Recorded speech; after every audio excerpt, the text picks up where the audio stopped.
Estamos en Historia Moderna de España, la parte primera, del 1469 al 1665. Y vamos a hablar de la agonía militar al final del reinado de Felipe IV. A la vez que España perdía ante las tropas franco-holandesas las importantes plazas de Gravelinas y Dunkerque, la conspiración de Aragón de 1647 para elevar al duque de Hija y la sublevación de Sicilia y Palermo, junto con el movimiento secesionista en Nápoles, dejaron la postura internacional de Felipe IV muy dañada. Ya en julio de 1644, Felipe IV publicó un decreto en el que comunicaba a sus ministros que la falta de recursos le inducía a buscar la paz lo antes posible en todos los frentes, pero los enemigos de España conocían su debilidad y supieron explotarla, especialmente Francia, que era un difícil enemigo cuya peligrosidad aumentaría aún más si, como parecía posible, firmaba la paz con el emperador y concentraba sus ataques sobre España. Por ello, España anticipó la paz de Westfalia, que puso fin a la guerra de los 30 años, firmando una paz por separado con los holandeses en 1648. En enero de 1648, el gobierno español ya había llegado a un acuerdo con los holandeses sobre las condiciones generales para un tratado de paz que constituyeron la base del Tratado de Münster del 24 del 10 de 1648. En virtud de sus cláusulas, España reconoció las Provincias Unidas como un Estado soberano e independiente y que consiguió la apertura, la escalada ni la tolerancia oficial para los católicos de sus objetivos más importantes para la firma de la paz, y reconoció explícitamente el derecho de los holandeses a conquistar todo el territorio colonial portugués que reclamaba. España conservaba en los Países Bajos y apartaba a los holandeses de la alianza con Francia. Ahora el ejército español pudo intentar una última acción contra Francia para contrarrestar los éxitos franco-suecos en Alemania. La tentativa del archiduque Leopoldo, virrey de los Países Bajos, fracasó en Lens en el 1648, y para el imperio privado del auxilio de Baviera y España solo quedaba un recurso: capitular. Desde 1635 el papado, Venecia y Dinamarca habían hecho sugestiones de paz entre las contrincantes hasta que el cansancio por la prolongada lucha invitó a buscar la solución jurídica a las cuestiones que se debatían por las armas. En 1641 se acordó en Hamburgo, entre el Imperio, Francia y Suecia, proceder a unas negociaciones, pero hasta el 1643 no se congregaron todas las plenipotenciarias en las ciudades westfalianas de Osnabrück y Münster, y hasta 1645 no dan comienzo los trabajos con cierta probabilidad de eficacia, pues cuestiones de detalles o de títulos fueron utilizadas para demorar las negociaciones a compás de los éxitos militares o de los reveses. El Tratado de Westfalia, firmado simultáneamente en Münster y Osnabrück el 24 del 10 de 1648, es el primer intento de coordinación internacional de la Europa moderna. Sus prescripciones fueron tan esenciales que la política europea se movió dentro de su órbita hasta la Revolución Francesa. Cierto que existieron alteraciones territoriales como las determinadas por la Paz de Utrecht, pero en conjunto Westfalia da la luz a la Europa del antiguo régimen, y aún más, el espíritu de Westfalia preside hasta nuestros días porque los diplomáticos del siglo XVIII fundaron el reajuste europeo en una serie de principios que marcaron las relaciones internacionales ulteriores. El reconocimiento de la independencia holandesa dejó las manos libres a España para intentar aislar a Francia en un momento en que ese país se veía debilitado, además por la inestabilidad interna. En último extremo, España no pudo explotar el movimiento de la Fronda, que había estallado en contra de Mazarino, pero al menos recuperó Dunkerque e inició también la recuperación de Cataluña. Si España hubiera podido financiar en ese momento una gran operación bélica, probablemente habría conseguido una paz favorable antes de que Francia se recuperara de la inestabilidad política y de los problemas en que se había visto sumida su agricultura, y antes de que se firmara una alianza con Inglaterra. Aunque España no contaba con los medios necesarios para llevar a cabo una ofensiva, todavía era capaz de defenderse, y el hecho de que se consiguiera neutralizar a Francia desdice el supuesto declive de su poderío militar. Sin embargo, en ese momento la balanza se había decantado en contra de España como consecuencia de la entrada en guerra de Inglaterra. El gobierno español tenía motivos para esperar un resultado más favorable de su política hacia los ingleses, inspirada en el pragmatismo y no en la ideología. En el decenio de 1640, Felipe IV practicó una política de estricta neutralidad con respecto a la guerra civil inglesa y prestó escaso apoyo a la causa de los Estuardo. No tardó en reconocer a la nueva república y se mostró dispuesto a conseguir su alianza, o al menos su neutralidad, casi a cualquier precio. Felipe IV, en junio de 1665, no atendió a advertencias del duque de Medina, que afirmó que había que tomar medidas defensivas. No se puede creer que ingleses hayan de romper la fe pública y la paz que hay entre esta y aquella corona, y así no hay que hacer prevención ninguna, sino enviar a Levante las 4 baxes y pataches y dar prisa al despacho de la flota. El monarca español estaba decidido incluso a pasar por alto, al menos por el momento, la conquista de Jamaica, si eso podía facilitar la paz con Inglaterra. Pero Cromwell no deseaba la paz. Fue la última desgracia para España. Felipe IV se vio obligado a librar con Inglaterra una guerra que no deseaba, y en septiembre de 1655 decretó la confiscación de las propiedades inglesas en España, y en diciembre se decidió utilizar en la defensa naval los beneficios conseguidos con la venta de esos bienes. Era esta una necesidad urgente, pues las comunicaciones marítimas de España eran vulnerables al poderío naval inglés. En septiembre de 1656, una avancilla del escuadrón de Blake interceptó la flota que regresaba de tierra firme casi cuando se hallaba a la vista de Cádiz y capturó a la capitana y a un buque mercante. Fue posible dar aviso a la flota de Nueva España, que se refugió en Santa Cruz de Tenerife. Pero allí, el 30 del 4 de 1657, también fue atacada por Blake, que la destruyó casi por completo, perdiéndose los tesoros que transportaba. Así pues, durante 2 años no llegó a España flota alguna, y al mismo tiempo el comercio exterior estaba paralizado a consecuencia del bloqueo de la península y del control del Canal de la Mancha por las fuerzas enemigas. Sin embargo, en 1656 se presentó una buena oportunidad para firmar la paz con Francia. Cataluña había sido recuperada y los franceses prometieron no prestar ayuda a Portugal, pero en contra de las recomendaciones de sus ministros, Felipe IV se negó a negociar. España fue duramente castigada por su falta de cordura. En junio de 1658, una fuerza conjunta anglo-francesa derrotó estrepitosamente a los españoles en la batalla de las Dunas y ocupó Dunkerque. Los Países Bajos españoles se hallaron ahora gravemente amenazados y en la península los portugueses se sumaron al castigo contra España con su victoria en Elvas. Dado que el país se tambaleaba bajo esos golpes sucesivos, los ministros de Felipe IV le instaron a que pusiera fin a esa agonía. Las últimas campañas, incluso en la península, se llevaron a cabo con tropas reclutadas en Italia y con mercenarios irlandeses y alemanes. La falta de dinero para pagar esos ejércitos era razón suficiente para firmar la paz. Mazarino deseaba encontrar una solución y el gobierno inglés, que se resistía a seguir ayudando a Francia, tampoco se negaba a buscarla. Pero aún, en ese momento, Felipe IV se resistía a negociar y si Francia no hubiera modificado sus exigencias, habría seguido luchando.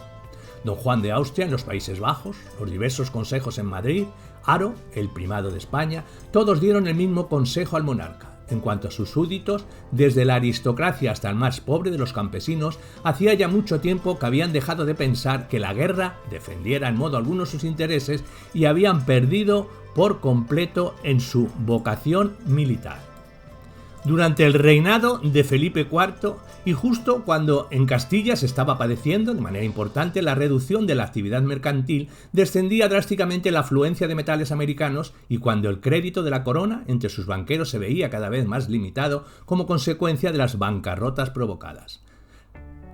La hacienda castellana mostraba de un modo flagrante un agotamiento. Sin embargo, la guerra volvía a exigirlo todo. Había llegado el momento de distribuir la carga de los recursos económicos y humanos determinados por la política internacional de los Habsburgo, de que el conde duque de Olivares impulsara el proyecto político cuya expresión formal se encontraba en el memorial secreto presentado por este al rey, fechado el 25 de diciembre de 1624 y más concretamente en el documento conocido como Unión de Armas. Su falta de oportunidad histórica y de realismo, sin embargo, sería respondida con recelos y resistencias a la postre, responsables de toda una serie de acontecimientos que protagonizarán la crisis de la monarquía en torno a 1640. La pretensión por parte de la monarquía de hacer efectivo los planes de Olivares sobre los territorios de la antigua corona de Aragón representará para el reino aragonés la quiebra de la tendencia estabilizadora que había mantenido durante los 2 primeros décadas de la centuria en sus relaciones con la corona, abriéndose así un tiempo de recelos, lealtades y tensión que se prolongará al menos hasta las Cortes de Zaragoza de 1645. El estallido bélico en Cataluña, consecuencia directa de la tensión acumulada durante años entre el gobierno madrileño y los catalanes, condicionado por unos objetivos geopolíticos más amplios, definidos por el enfrentamiento de las monarquías francesa y española en el marco de la Guerra de los 30 años, colocaba al Reino de Aragón en una situación muy delicada, agravada por su situación estratégica. No obstante, al calor de tan pesada atmósfera, los intentos y momentos que van a caracterizar las relaciones entre la corona y Aragón, primordialmente durante los primeros años del conflicto, pondrán de manifiesto la vigencia de un pactismo en el reino, que posteriormente no tardará en incardinarse en nuevos vientos de estabilidad, no exentos de tensiones y conflictos de jurisdicciones. El Aragón del reinado de Felipe IV es el de un reino que debe enfrentarse durante una buena parte del mismo a una difícil realidad bélica, soportando el peso de la guerra, el tránsito de las tropas y los alojamientos militares, además del endeudamiento de sus concejos y la elevada carga de sus contribuciones que le pesarán hasta el fin entrado el siglo XVIII. Un reino que escuchará en las Cortes de 1626 al 45 nuevas exigencias por parte de una monarquía que requería de un mayor esfuerzo contributivo para ganar la guerra y conseguir que los catalanes abrazasen la lealtad a los austrias. Hasta el final de su reinado, en 1665, será un tiempo en el que conceptos como defensa, fueros, desencuentros y negociación aparezcan en un panorama que al mismo tiempo también incorpore otros como obediencia, conspiración, patronazgo y clientelismo en el reino, recomponiendo las grietas sociopolíticas derivadas de tantos años de crisis y guerras.